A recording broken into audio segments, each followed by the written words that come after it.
Hello students, welcome to Quick Maths. இன்னைக்கு இந்த வீடியோவில் derivatives formulas for exponential and logarithmic functions. இந்த 4 formulasum very important formulas. First one, d by dx of e to the power x equal to e to the power x. e to the power x differentiate பண்ணா e to the power x தான் வரும்.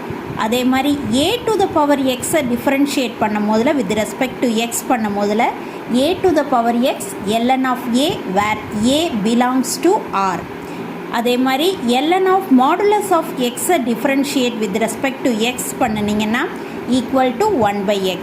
அதே மாதிரி fourth one, log of modulus of x to the base a இதை differentiate பண்ணினா answer 1 by x into log e to the base a.